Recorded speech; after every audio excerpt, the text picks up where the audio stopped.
Most studios produce original content, but we have remakes. Dean DeBlois, thank you for nothing, you useless filmmaker.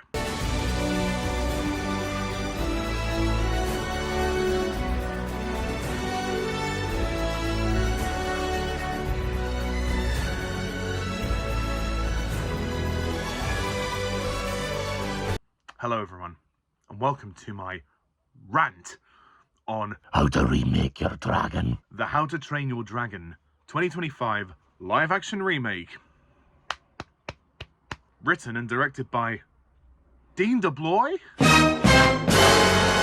Yeah, the same guy. The same fucking guy that made the first one, and the second one, and the third one. Does he ever want to leave this series? As an ancient threat endangers both Vikings and dragons alike on the Isle of Berk, the friendship between Hiccup, an inventive Viking, and Toothless, a Night Fury dragon, becomes the key to both species forging a new future together. Don't tell me you didn't already know the plot. I'm just rereading the plot of this first film.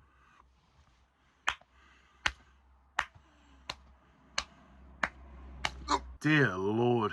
Okay, so live-action remakes are not they're not uncommon now. It's definitely a thing because of Disney. But DreamWorks have decided to jump on the bandwagon and remake their own content. How to Train Your Dragon, the remake, is getting surprisingly positive reviews, and that's fine. You know, if you like this movie, if you enjoy it, good for you. If you think that it recaptures the magic of the original film, good for you. But it ain't for me. Again, more power to you if you like this film, but I really didn't like this movie. This movie is just a big 2-hour ball of nothing. This is one of the most dull, drab, and boring movies I've ever sat through. Did you hear that, movie? You are boring! Boring! Really, really boring. I nearly fell asleep during this film. You know, it's really weird because with a remake, I've always understood it that a remake is usually the same story with a different vision. Take the King Kong movies, for example. You've got the 33 film, which is a black and white stop motion film. Yes, made in a different time, but that's the point. And then it was remade, I think it was in the 70s, and then it was remade in 2005. But all three of those films had different directors. It was the same narrative told differently with different visions. And therefore, it feels refreshing. You're like, okay, I appreciate that there's a new take on this story. Whether you like the remakes or not, you can at least appreciate the fact that there's a different director with a different vision. What director in their right mind remakes their own film? Unless they're offered a fat shit chunk of money, you know? What director in their right mind would do this? Dean DeBlois, what the fuck are you doing? You are literally copying and pasting your own movie. Never have the word copy and paste been more aptly used. I swear to God, I've never seen a remake like this. I mean, I've given shit to the Disney remakes for making minor changes just for the sake of doing it, just to be a little bit different. I don't retract that statement, but I will say that I actually appreciate some of the Disney remakes a bit more now, just because, at the very least, there's something different about them. So maybe I was a bit harsh when I said they make changes just for the sake of it, which is true, they do that, and sometimes it bothers me. But after watching this, it didn't nearly bother me as much. This movie is a beat for beat, sometimes even shot for shot, identical twin of the original movie. If it wasn't for the fact it was presented in a live-action format and had a different cast, aside Gerad Butler, it would pretty much be a clone or twin of the original. This movie is so bad. I'm sorry, it's really bad. Okay, if you've never seen the original trilogy, you'll walk into this and probably have a good time. The story itself is good. It has good beats to it, good themes, good emotion, good action. Never before have I seen a remake pretty much copy its predecessor so much. And the fact you have the same director just shows this. Dean DeBlois has lazily copied and pasted his own movie. I'm not even kidding. And he couldn't even get a good cast for this movie. I mean, Gerad Butler returns as Stoic, who voices him in the animated trilogy as well. And Gerad Butler's fine. I mean, he's probably the best performance in the film, but that really doesn't say an awful lot considering the quality of the acting in this film. Goodness me, they couldn't even cast the actors right. Mason Thames as Hiccup is basically trying to do a Jay Baruchel impression, and it's not his fault because the script is a almost word-for-word copy of the original. There are certain lines that Jay Baruchel says in the original, like, "Thank you for summing that up," and he'll be like, "Thank you for summing that up." He just kind of mumbles his way through lines. I have a friend who said to me, His name is Declan, by the way. He said to me that he's a poor man's Hayden Christensen. And I actually have to agree in a lot of areas. The reason I say that is because, in the very worst sense of the word, he is nothing more than a pretty boy who's on screen to look good for the girls. Sorry. At the end of the day, there are worse actors than him, but he's so flat. He's so flat. Every expression is like, oh, oh. He just reacts to everything around him and he just mumbles his lines like, you just gestured all of me. Like, what? Speak up. You just gestured all of me. That's how Jay Baruchel would say it. Jay Baruchel was good as Hiccup because he had that kind of nerdy, introverted quality that made him stand out and made him look almost very geeky and out of place in the world. Whereas Hiccup in this movie is just a pretty boy. So he looks too cool to be Hiccup. Hiccup should look less like a pretty boy and more nerdy, and, you know, he should have looked like a movie star. If you're going to do it live action, that's what I would say. Nico Parker as Astrid, surprisingly terrible. I mean, Astrid is a character who was never like the funniest character in the original trilogy, but she was always kind of cool because she could fight well. She had a good romantic chemistry with Hiccup. Here, there's barely any romantic chemistry, and Nico Parker just plays her very blunt, I guess is the word to use, and sometimes it's too blunt to the point where almost every delivery feels flat and monotone and stilted, and I don't think that was very good on the direction as well. And a lot of the time she'll be punching him and kissing him and saying that's for everything else, you know, just repeating the same lines as the first movie. You used that in the first movie. Come on, Dean. I mean, Gerard Butler wins as the best performance of the movie, but there are other cast as well. So Nick Frost as Gobber. Again, the cast are fine. They do their jobs, but then the script is the same. So what else could you say? You know, Nick Frost tries his best. Gabriel Howell as Snotlout. Julian Dennison as Fishlegs. Bronwyn James as Roughnut. Is Bronwyn James the one that was in Wicked? I think she was. Harry Trevaldwyn as Toughnut. Murray McArthur as Hawk. Peter Serafinowicz as Spitelout. The list goes on, but they're all fine. Like, they're all decent actors, but everything just feels so flat and so boring here. And also, the cinematography of this film is terrible.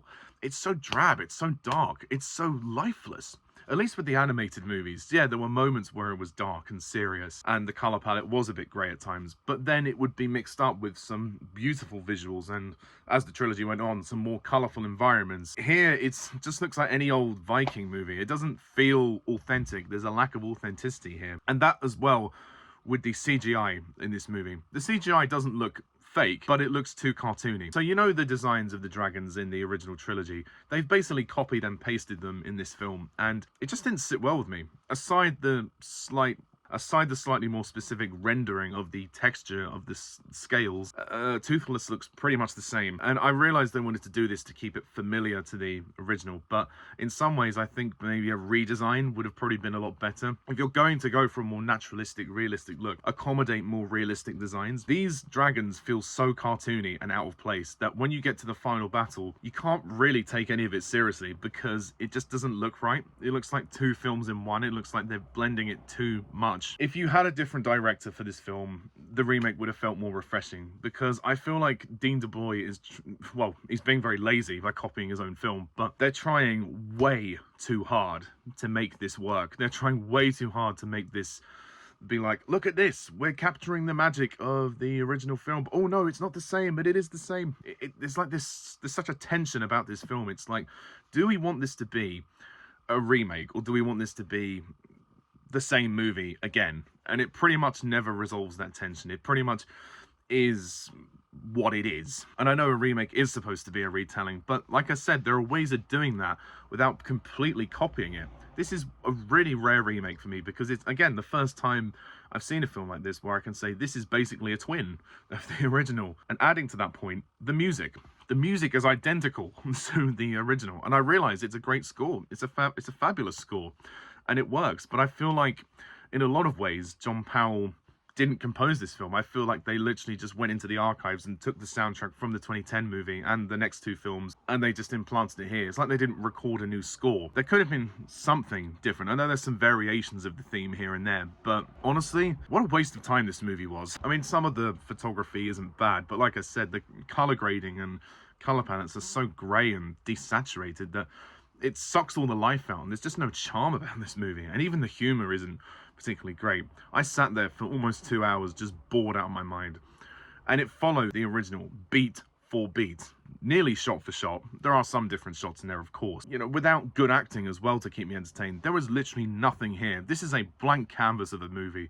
Maybe Gerard Butler's the only time I kind of engaged on screen with what was going on. But honestly, this movie fails in every area. It really does. I'll give it this. The test drive sequence was well done. If anything captured the original, it was that. Yes, the music was very much the same, but the test drive scene where he's flying him for the first time and around the cliffs, you know, that, I'll give it that. That was okay.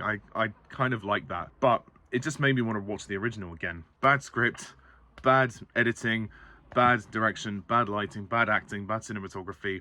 I'm really clutching at straws to find something good here. And I think the most important thing to take away from this, for me, is that when the credits rolled for this movie, it said, based on the book by Cressida Cowell. That isn't true. It should have said, based on the 2010 film by Dean DeBlois. That is a more accurate representation of what this film is, because, I mean, I haven't read the book, but to me, what I saw was a shameless copy of a better film. There, enough said. So, at the end of the day, if you love this movie, good for you. If you love it, great, more power to you, but I'm not a fan, and I really am sad that DreamWorks have gone down this route with the live-action remakes, much like Disney have.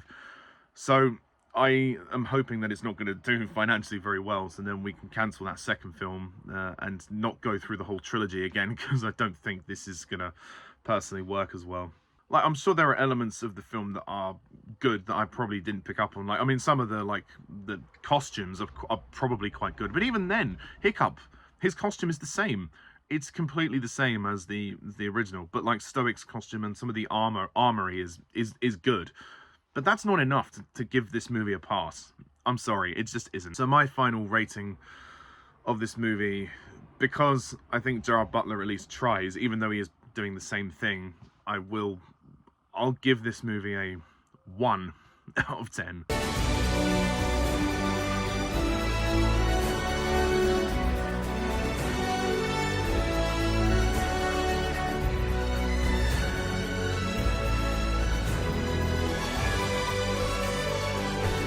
That might seem really harsh to some people, but I'm just expressing my honest opinion. I'm really sorry.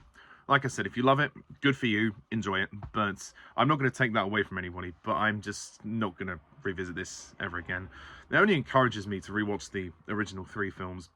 So anyway, what do you think of this film? Please comment down below, let me know, please hit the like and subscribe button, and until next time, I'm Pedro's Perspective. See ya, bye for now.